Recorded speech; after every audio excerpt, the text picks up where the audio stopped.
Line فن خطابت course class number 37۔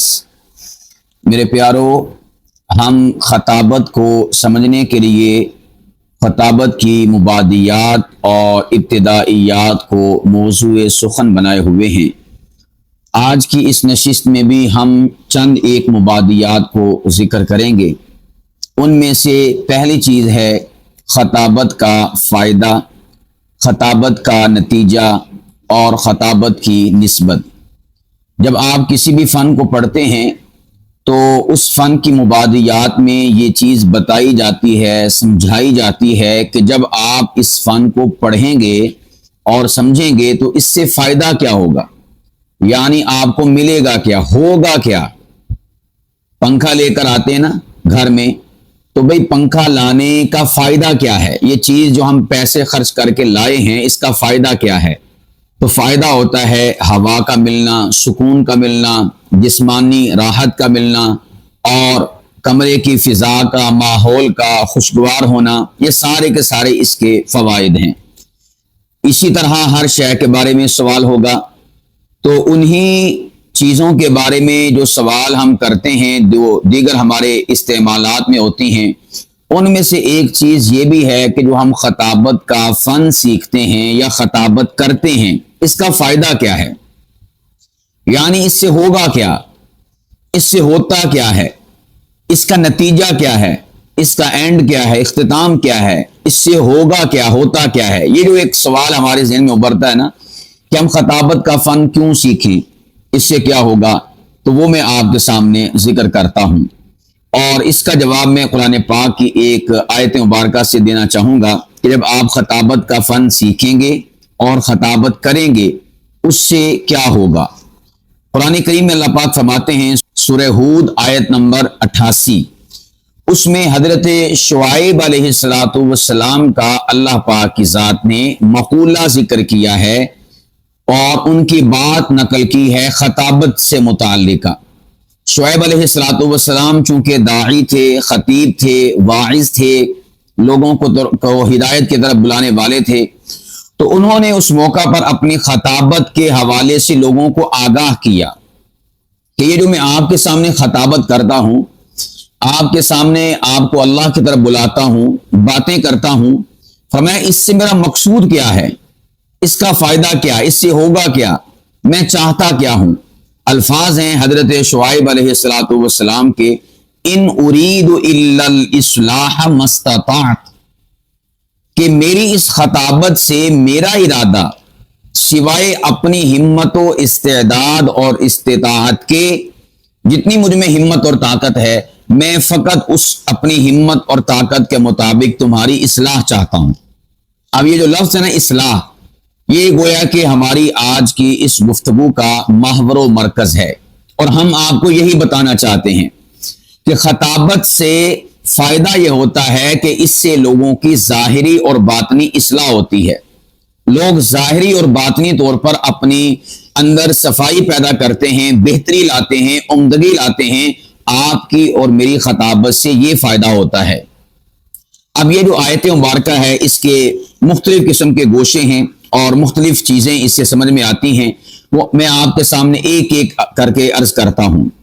سب سے پہلی بات تو یہ یاد رکھیں میرے پیارو کہ جو خطیب ہے، خطیب، اس کا پرپس اور مقصود اور مطمع نظر وہ ہونا چاہیے قوم کی، لوگوں کی اصلاح، اپنی علمیت جتلانا یا اپنے علم سے لوگوں کو آگاہ کرنا کہ میں اتنا پاورفل علم والا ہوں، یا میں اتنا پڑھا لکھا ہوں، یا میں اتنا صاحب مطالعہ ہوں۔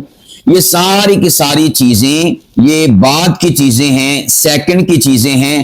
اول مقصود اور مطلوب کیا ہونا چاہیے؟ لوگوں کی اصلاح۔ آپ واعظ کریں یعنی ناصحانہ کلام آپ کریں تو بھی آپ کا مقصود لوگوں کی اصلاح ہو، لوگوں کو بے عزت کرنا، لوگوں کو شرمندہ کرنا یا لوگوں کو احساس کمتری کا شکار کرنا، یہ مقصود آپ کا نہ ہو۔ لوگوں کی اصلاح مقصود ہونا چاہیے ناصحانہ کلام سے، یعنی واعظ سے۔ اسی طور پر اگر آپ مدللانہ کلام کرتے ہیں یعنی خطاب کرتے ہیں، دلائل پر مبنی گفتگو کرتے ہیں، تو اس سے مقصود بھی آپ کا ایک ہی ہونا چاہیے، اور وہ کیا ہے؟ لوگوں کی اصلاح۔ اس سے مقصود یہ نہ ہو کہ لوگ کہیں کہ ماشاءاللہ حضرت صاحب کے پاس تو بڑے ون سونے دلائل ہیں، حضرت صاحب کو تو بڑے حوالے یاد ہیں، حضرت صاحب کو تو صفحہ نمبر یاد ہیں، حدیث نمبر یاد ہیں، آیت نمبر یاد ہیں، سورت نمبر یاد ہیں، حضرت صاحب کو تو کتابیں ازبر ہیں، حضرت صاحب کو تو لائنیں اور سطریں یاد ہیں، حضرت صاحب بڑی علمی اعتبار سے بڑی قد کاٹ والی شخصیت ہیں۔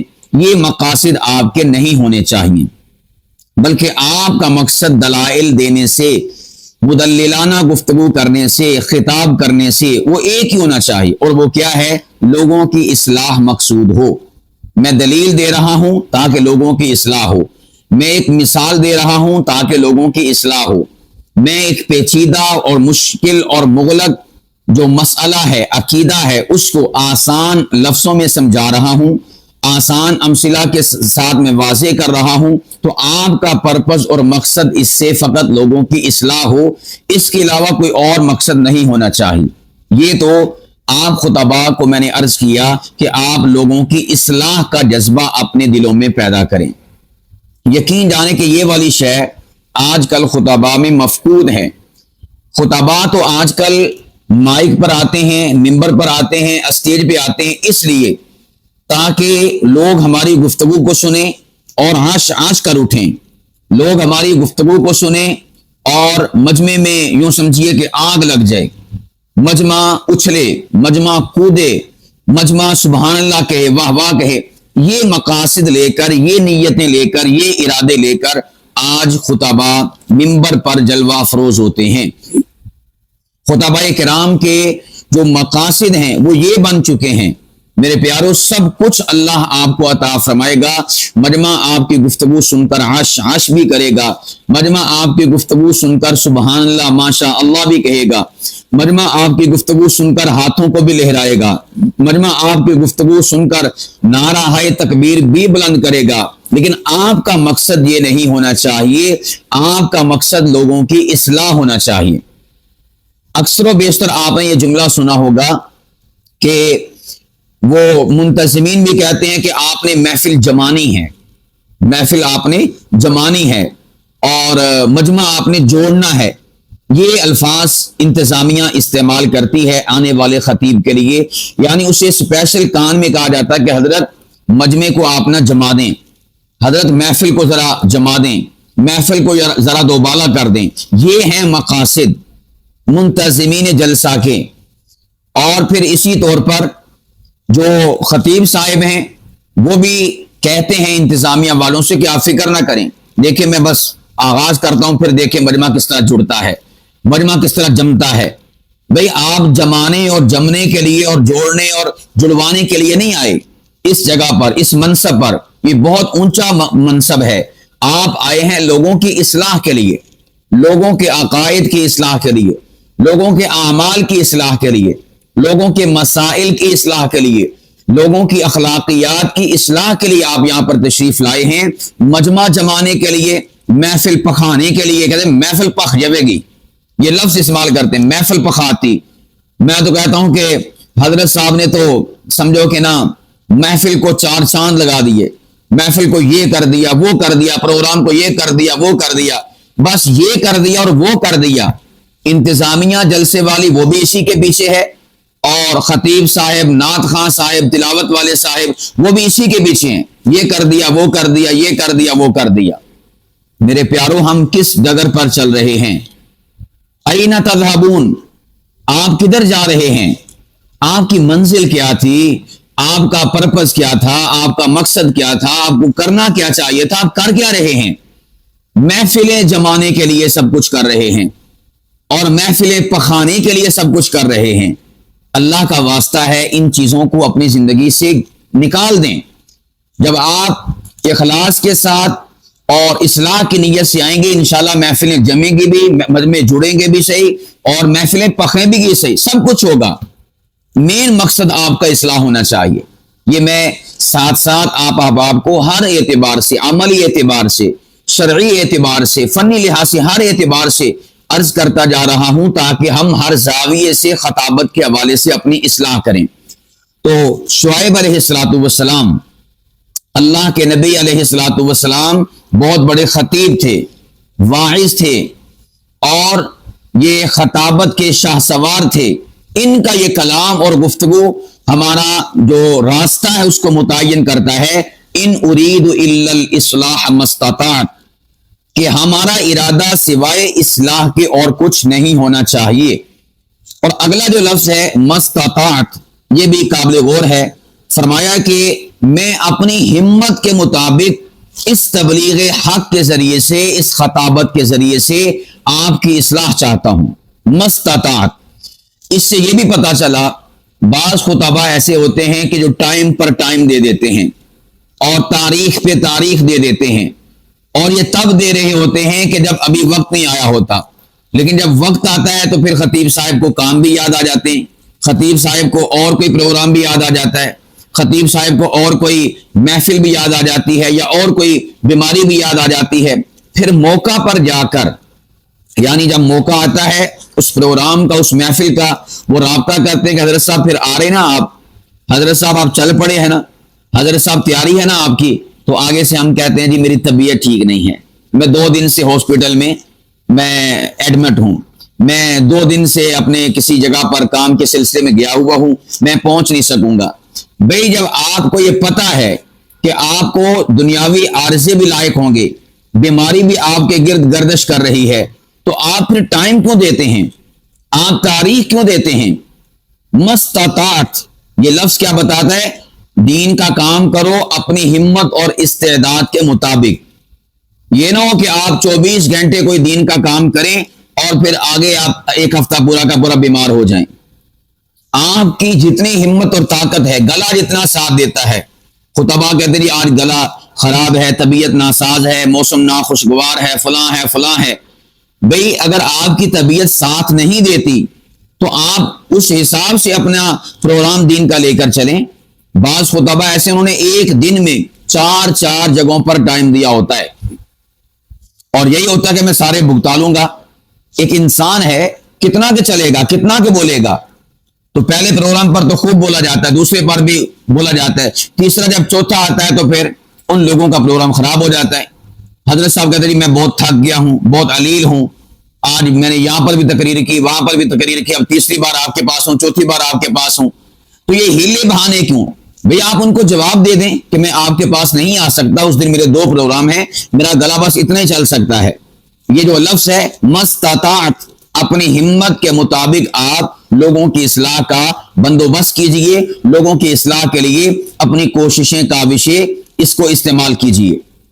میرے پیارو، اسی طرح بعض خطباء کو دیکھا ہے کہ وہ ٹائم دے دیتے ہیں، اس کے بعد اگر کسی جگہ سے اسی دن اسی وقت ان کے پاس بھاری برکم فیس کا ٹائم آ جائے، یعنی کوئی پروگرام والا کہے کہ ہم آپ کو اتنی فیس دیتے ہیں، آپ ہمارے پروگرام پر آ جائیں، تو یہ صاحب کیا کرتے ہیں، جو پہلے ٹائم دیا ہوتا ہے ان کو فون کر کے یا تو بہانہ کر رہے ہوتے ہیں، یا کہتے ہیں جی آج میں نے ایک پروگرام پر جانا ہے اور وہ بڑا اہم پروگرام ہے، بڑا اہم پروگرام ہے۔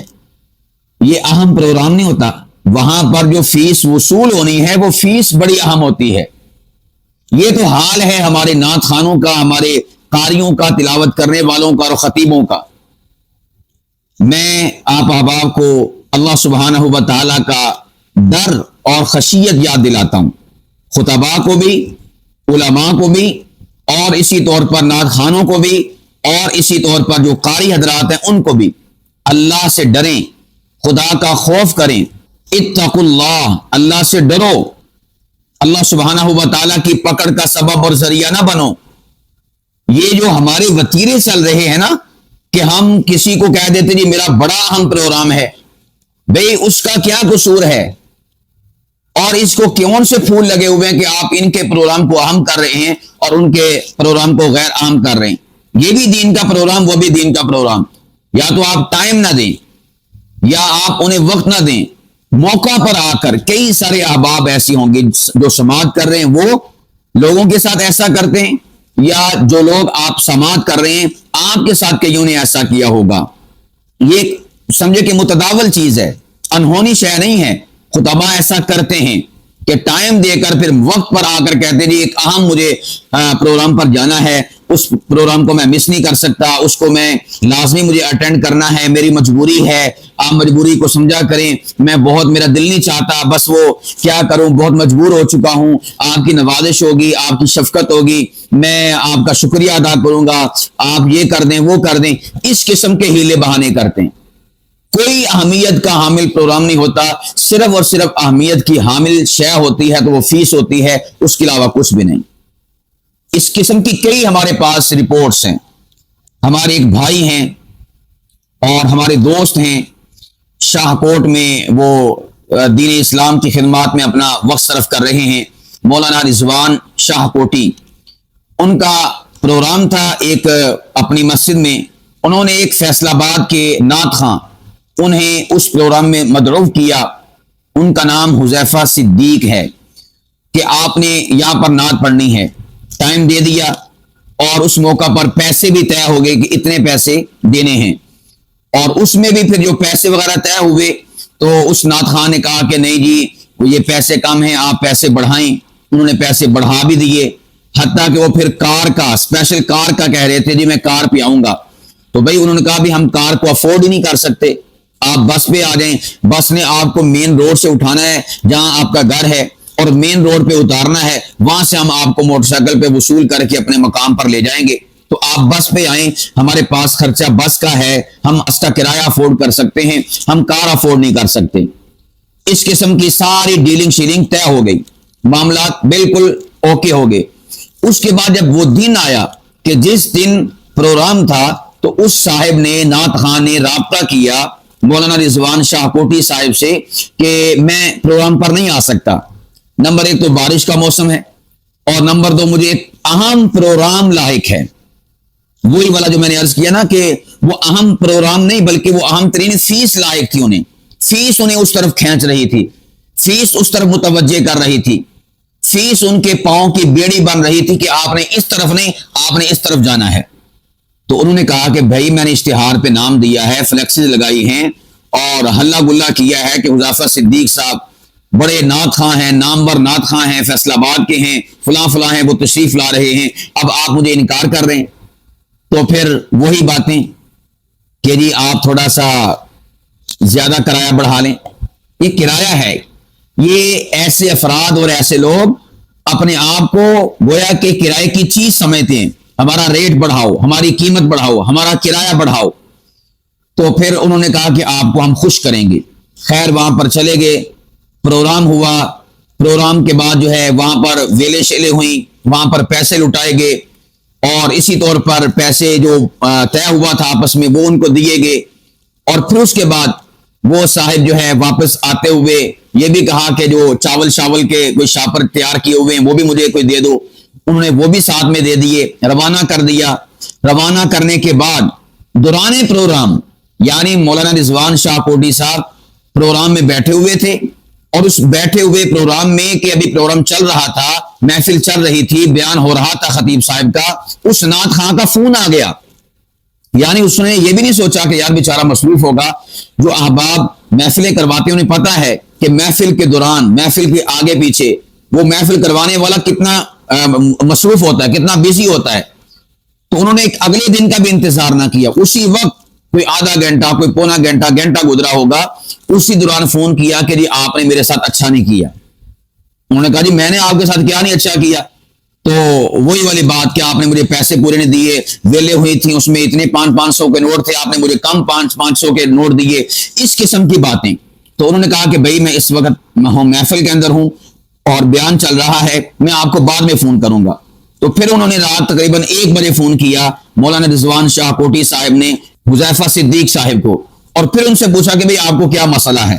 انہوں نے پھر وہی والی بات جو میں نے آپ سے عرض کی ہے کہ میرے تو اتنی ویلوں میں پیسے ہوئے تھے، اتنے اس میں 500 کے نوٹ تھے، آپ نے مجھے کم دیے ہیں، اور جو آپ کے پیسے تھے وہ میرے پورے نہیں ہیں، یہ ساری کی ساری باتیں کرنا شروع کر دی۔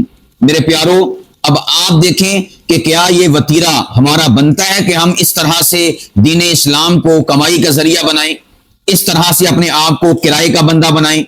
اور اپنے ریٹ اور اپنی قیمتیں طے کریں. میرا یہ ریٹ ہے, میری یہ قیمت ہے, میں اتنے پیسوں پہ بکتا ہوں, میں اتنے پیسوں پہ آتا ہوں, میں اتنے پیسوں پہ زبان کھولتا ہوں, میں اتنے پیسوں پر ثناخوانی کرتا ہوں. یہ سارے کے سارے جو ہمارے مسلک ہیں, بریلوی, دیوبندی, اہل حدیث, تینوں مسلکوں میں یہ وتیرہ چل رہا ہے. اور سب سے زیادہ اس میں بریلوی مسلک کے جو ثناخواں اور خطبہ ہیں وہ سب سے زیادہ اس میں انوالو ہیں. اور سیکنڈ پہ آتے ہیں مسلک دیوبند کے ثناخواں, یعنی خطبہ اس معاملے میں سیکنڈ پہ ہیں مسلک دیوبند کے. سب سے زیادہ ریٹ طے کرنے والے, ریٹ طے کروانے والے, اپنی قیمتیں اپنی بولیاں لگوانے والے یہ آتے ہیں نعت خواں اور ثنا خواں مسلک دیوبند کے. اور سیکنڈ پہ آتے ہیں خطبہ مسلک دیوبند کے. اور تیسرے نمبر پر مسلک اہل حدیث کے جو علماء, خطبہ یا نعت خواں ہیں وہ بھی اس میں اب یعنی شامل اور داخل ہو رہے ہیں. ان کے ہاں بھی ریٹ اور بولیاں ہوتی ہیں. میں آپ تمامی احباب سے کہتا ہوں, ثناخوانوں سے, خطبہ سے اور قاریوں سے اللہ سبحانہ و تعالیٰ کی ذات بابرکت نے اگر آپ کو یہ ملکہ صلاحیت دی ہے, اس کا ناجائز فائدہ نہ اٹھاؤ, ناجائز فائدہ اس کا نہ اٹھاؤ. اللہ دے سکتا ہے تو اللہ یہ نعمت آپ سے چھین بھی سکتا ہے. وہ دیتا بھی ہے, وہ لیتا بھی ہے, وہ دے کر بھی آزماتا ہے, لے کر بھی آزماتا ہے. ڈرو اللہ سبحانہ و تعالیٰ کے قہر سے. خدا کہیں تم سے تمہارا لہجہ نہ چھین لے, خدا تم سے کہیں تمہاری آواز اور زبان نہ چھین لے, تم سے یہ تمہارا ملکہ نہ چھین لے. دنیا میں نہ بھی چھینا, یہ اللہ کی رسی ہے جو اس نے ڈھیلی کی ہوئی ہے. آخرت میں اللہ سبحانہ و تعالیٰ اس حوالے سے باز پرس کرے گا کہ تم نے میرے دین کو دنیا کمانے کے لیے کیوں استعمال کیا. خوف خدا اپنے دلوں میں پیدا کریں. اور اس موقع پر میں یہ باتیں انتہائی زیادہ درد دل کے ساتھ آپ کے سامنے عرض کر رہا ہوں, اور ہمدردی کے پیش نظر عرض کر رہا ہوں, اور مطلوب اور مقصود اصلاح ہے. میں یہاں پر یہ بھی بات عرض کر دوں, بعض آپ کہیں گے کہ آپ نے نام کیوں لیا. میرے پیارو, جب تک نام نہ لیا جائے آج کے زمانے میں لوگوں کی اصلاح بھی نہیں ہوتی. جب تک نام نہ لیا جائے تو ایسے لوگ اپنی جو دم ہے, جو کہ ٹیڑھی ہے, اسے سیدھا بھی نہیں کرتے. ایسے لوگ اپنی اصلاح کا سامان بھی نہیں کرتے. وہ کہتے ہیں کہ ہمارا کون سا کوئی نام آیا, یہ کسی اور کی بات ہو رہی ہوگی. اس لیے اصلاح کے کئی جہاں پر درجے ہیں, ان میں سے ایک درجہ یہ بھی ہے کہ آپ اگر کسی کو دیکھیں یا معاشرے کو دیکھیں کہ ان کی اصلاح اس طرح سے نہیں ہو رہی بغیر نام کے, تو آپ نام لے کر بھی اصلاح کر سکتے ہیں. قرآن کریم اللہ پاک کی ذات نے وَمِن ناس بھی کہا ہے, اور قرآن پاک میں اللہ پاک کی ذات نے فرعون و حامان بھی کہا ہے, تبت یدا ابی لہب و تب بھی کہا ہے. دونوں اسلوب اللہ پاک کی ذات کے قرآن پاک میں موجود ہیں, نام لے کر بھی اور نام کے بغیر بھی. میں نے قرآن پاک کی اسی سنت پر عمل کرتے ہوئے اکثر اوقات ہم بنا نام کے ان چیزوں کو ذکر کرتے ہیں تاکہ لوگوں کی اصلاح کا سامان پیدا ہو جائے, اور بس اوقات نام لینا پڑتا ہے. اور آخر میں تمام ثناخوانوں کو, خطباء کرام کو اور قراء کرام کو ایک نصیحت کرنا چاہوں گا, یہ جو پیسوں کے حوالے سے ہے. یاد رکھیے گا, ہم پیسوں کے مخالف نہیں ہیں کہ آپ پیسے نہ لیں. ضروریات ہیں, حاجات ہیں, اور ہمارا سارا کا سارا دار و مدار اسی کے ساتھ ہے, تو ہم نے بھی تو کھانا پینا ہے نا, سب کچھ ہے, ساری کی ساری ضروریات ہیں. لیکن میں اصول آپ کو بتا دیتا ہوں. نمبر 1 اصول قرآن پاک میں جو اللہ پاک کی ذات نے بیان کیا, میں جو لوگ علماء کو بلاتے ہیں, قراء کو بلاتے ہیں, ثناخوانوں کو بلاتے ہیں, علماء کو بلاتے ہیں, ائمہ کو بلاتے ہیں, ان سے کہوں گا, اللہ اسپیشل قرآن کریم میں فرماتے ہیں پارہ نمبر 3 اور سورہ بقرہ, للفقراء الذین احصروا فی سبیل اللہ لا یستطیعون ضربا فی الارض یحسبهم الجاہل اغنیاء من التعفف تعرفهم بسیماہم. اللہ پاک فرماتے ہیں کہ تمہارے صدقات یعنی اللہ کے راستے میں پیسہ خرچ کرنے کا اسپیشل مستاق وہ ہیں کہ جو اللہ کے دین کی وجہ سے معصور ہو گئے ہیں, رک گئے ہیں, کہ وہ دنیاوی کاروبار نہیں کر سکتے, ملازمت نہیں کر سکتے, وہ دینی کاموں میں اتنے مصروف ہو چکے ہیں. فرمایا کہ اپنا جو اللہ کے راستے میں پیسہ خرچ کرنا ہے, ان لوگوں پر خرچ کیا کریں, انہیں دیا کریں, اور ان کی ضروریات کو پورا کیا کریں. یہ تو اللہ پاک کی ذات نے اسپیشل حکم عطا فرمایا ہے. اور دوسرا, جو ثناخواں ہیں, خطباء ہیں اور قراء کرام ہیں, ان سے کہنا چاہوں گا, آپ اپنا وتیرہ بنائیں کہ دین کا کام کر کے, نعت خوانی کر کے, خطابت کر کے, تلاوت کر کے,